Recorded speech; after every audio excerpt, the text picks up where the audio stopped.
All right. Thank you, everyone. Appreciate it. My name's Joe McGinley. I'm the founder and CEO of McGinley Orthopedics. Today, we're going to be telling our story. We're going to tell our story of how products came about, how we're affecting patients, and how this is going to change the lives of patients all around the world.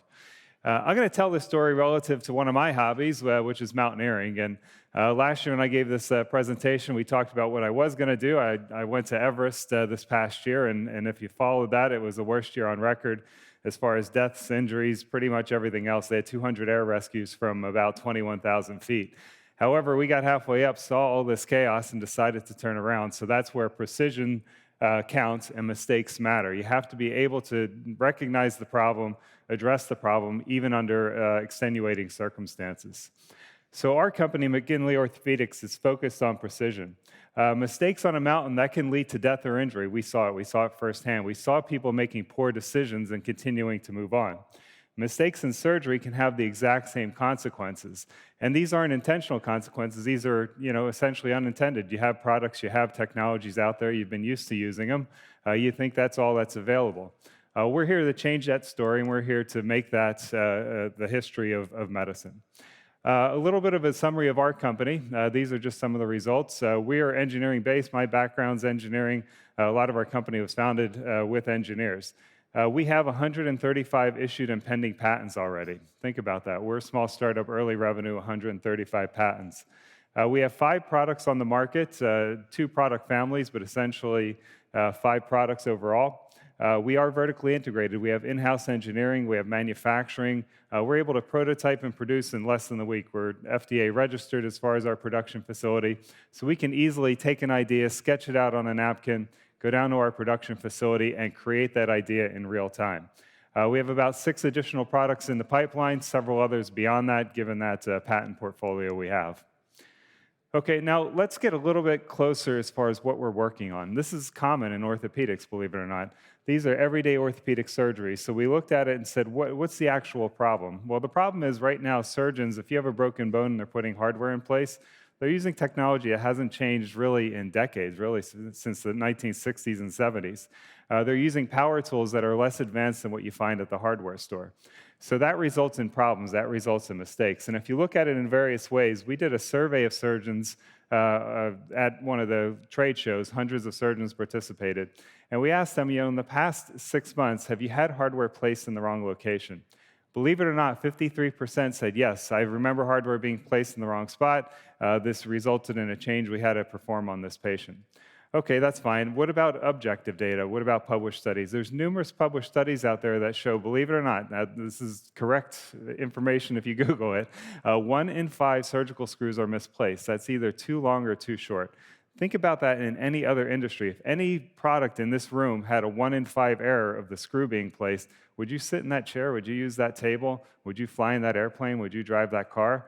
Absolutely not. But in surgery, that's considered standard of care. When they say standard of care, that means the best current standard that's out there right now. In orthopedics, that's 1 in 5 screws either being too long or too short. We took this a step further and said, okay, we know screws are bad, we know they're long, they're short. What about the actual drilling process itself? When the surgeon's drilling through the bone, what happens? We measured this. We did a large study at USC. This ended up getting published. The average plunge with a spinning drill bit as the surgeon's drilling through your bone is 6.3 millimeters. That varied based on the surgeon's experience level from 12 millimeters down to about 2 to 3 millimeters. The average 6.3. Now, on the other side of that bone, it's not just air, right? There's muscle, there's soft tissue, there's tendons, there's nerves, there's arteries. Any of those structures can be hit. So no matter how you look at this, this is a problem. So our story focused on precision. This is the napkin sketch of our original idea from about 10 years ago. We were out at a restaurant, myself, Dr. Scott Cozen, co-founder. We identified this problem, sketched out a solution in real time. That led to stories of patients coming forward. Jan Campbell, she is a patient in Casper, Wyoming.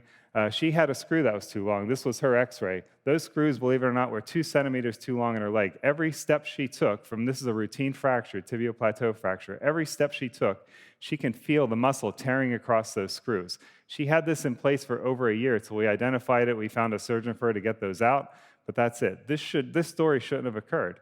If they were using our technology, if they were using IntelliSense, this problem would not have occurred. So our goal is to eliminate these types of stories of screws being too long and resulting in disability in patients all across the country.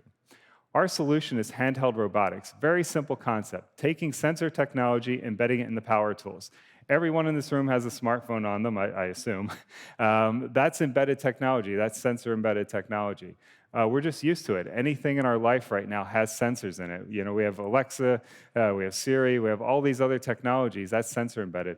We're taking the same concept, applying them to orthopedic power tools and putting the sensors right in the surgeon's hand.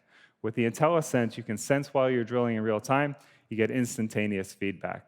Several features of this type of technology, touchscreen, it really is limitless. Once you have sensors in place, real-time depth measurement, auto stop, integrated surgical lighting. Our second product that we have FDA cleared, it's a lever action plate, just the radius plate, same thing. We took engineering technology to help realign fracture fragments to make sure the patient has a better outcome, reducing risk and injury in patients. We have several additional products in development. Some of the ones we're more excited about is our navigation system. We're now putting navigation right in the palm of the surgeon's hand. No longer a need for $1 million robot, technology right in the surgeon's hand. Taking that further, integrated AI. Everything you see on the screen here is patented or we have patents pending for in various stages. So these products are all either in prototype or final stage. This is essentially a life chart of our company starting in about 2012. You can see the patents are in the red line, lots of patents sort of tapering off. Now leading up to market, we have early stage revenue, we have products entering the market. You can see how that transitions over time.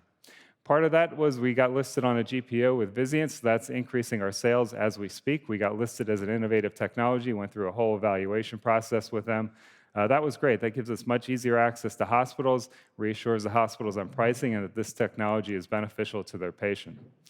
As we were doing a marketing campaign this past year, we saw a lot of unexpected interest. We saw a lot of patient advocacy groups reach out, safety groups reach out, patent attorneys saying, hey, how can I invest?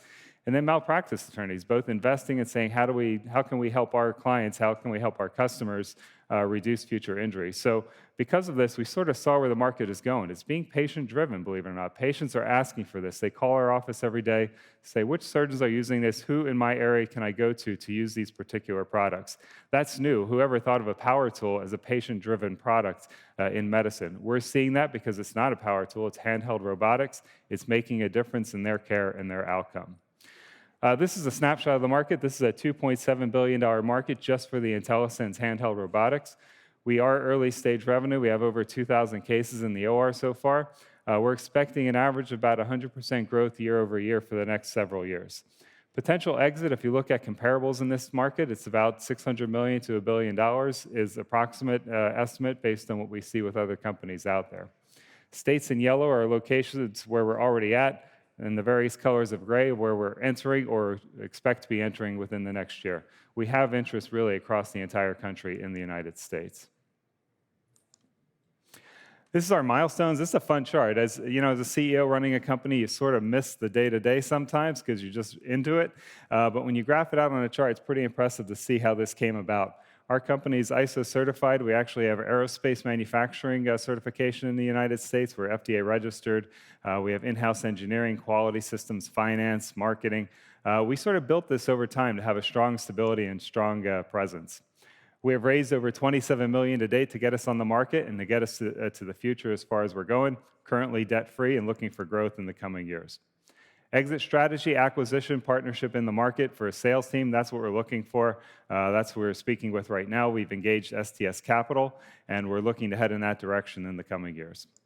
I'll be around the rest of the week. If you have any questions, feel free to catch me. This is all my contact information, cell phone, email, QR code. Go ahead and scan that or find me. I'd be glad to chat with you, tell you about McGinley Orthopedics, tell you about our story. Thank you very much.